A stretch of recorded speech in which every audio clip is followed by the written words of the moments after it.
নমস্কার বন্ধুরা, আমার রান্নাঘরে তোমাদের সবাইকে স্বাগত জানাই। আমি এরকম ছোট ছোট সবজি কেটে আমি এটাকে ছেঁচকি করব, ছেঁচকি বানাবো। তো সেটার জন্য লাগবে এই এরকম, এখানে আমি সবজি নিয়ে নিয়েছি আলু, বেগুন, বিনস, মটরশুঁটি, ফুলকপি। তোমরা চাইলে আরও অনেক সবজি দিতে পারো, তোমাদের ইচ্ছা মতো সবজি দিতে পারো। তো আমি এখানে এই সবজি দিয়ে করে দেখাবো। তার সঙ্গে আমি দেবো কালো জিরা ফোড়নে দেব। তার সঙ্গে দেব অল্প হলুদ দেব। আমি শুকনো লঙ্কা দেব না, কাঁচা লঙ্কার উপরে করবো ছেঁচকি। জানেন তো সাধারণত কাঁচা লঙ্কার উপরে করলে বেশি ভালো লাগে। তার সঙ্গে লাস্টে কালো জিরা, একটু হলুদ দিয়ে দেব, আর একটু জিরার গুঁড়া দেব, সেটা আমি করার সময় তোমাদেরকে বলবো। আর তার সঙ্গে দেব এই চাট মশলা, এটাই মেন। ছেঁচকি লাস্টের দিকে এটা দিতে হবে, এটা না দিলে ছেঁচকির সেন্টটা বেরোয় না, ভালো লাগে না। তো চলো আমরা এখানে আগুনের সামনে যাই। এখানে দেখছি কড়াইতে আমি কালো জিরা আর কাঁচা লঙ্কা আমি ফোড়ন দিয়েছি। তারপরে এই সবজিগুলো আমি এখানে দিয়ে দেব।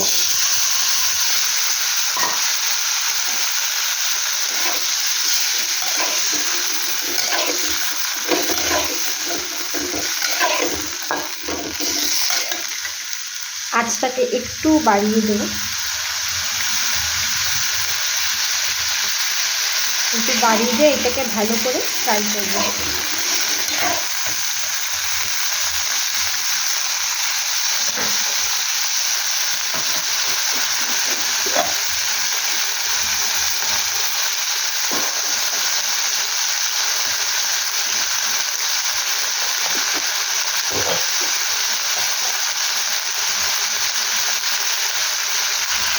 তারপরে দিয়ে দেবো লবণ। লবণটা একটু অল্প পরিমাণে দেবো, বেশি লবণ দিলে ভালো লাগবে না খেতে, সেটা বুঝে তোমরা দেবো। এর মধ্যে দিয়ে দেবো অল্প করে হলুদের গুঁড়া, বেশি দেবো না, অল্প হলুদের গুঁড়া দিয়ে আমি এটাকে এখন একটু ভালো করে আঁচটাকে কমিয়ে ফ্রাই করে নেব। এই আঁচটাকে কমে এটাকে ভালো করে মেখেছি।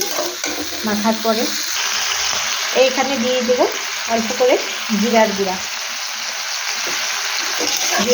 দিয়ে আমি এটাকে ভালো করে নাড়বো। আঁচটা একদম কমানো আছে,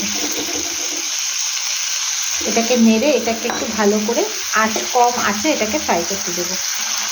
এটা ফ্রাই হয়ে যাক, ফ্রাইয়ের জন্য আমি এখানে এটাকে উপরে ঢাকা দিয়ে আঁচটাকে একদম কমিয়ে দেব।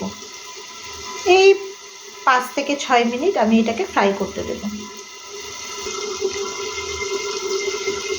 হয়ে গেছে আমাদের 5 মিনিট। তো এখন আমি দেখি কী অবস্থাতে আছে। জল অনেকটা শুকিয়ে গেছে আর আমাদের সবজিটাও মোটামুটি তৈরি হয়ে গেছে। আমি কিন্তু জল দিইনি, এখান থেকে যা জল বেরিয়েছে ওই জলেও কিন্তু আমি করেছি। তো এখন আমি এই পুরো জলটাকে সরানোর জন্য আমি গ্যাসটাকে বাড়িয়ে দেবো। যেহেতু আমি এখানে একটা লঙ্কা এভাবে চিড়ে রেখেছি, ওটা দিয়ে দেবো।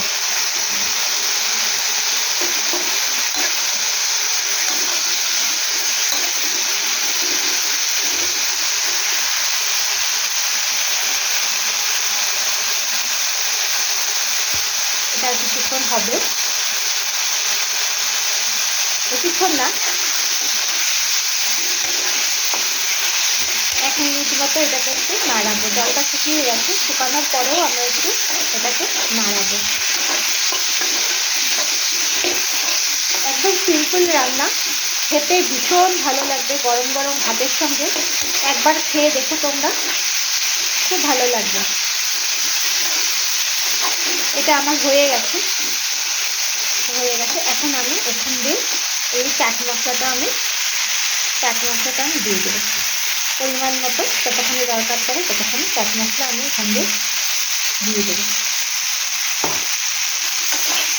দিয়ে ভালো করে নাড়িয়ে এটাকে, নাড়িটা পুরো কমপ্লিট হয়ে গেছে। ভালো করে নাড়িয়ে আমি এটাকে এখন ঢাকা দিয়ে এই গ্যাসটাকে আমি বন্ধ করলাম।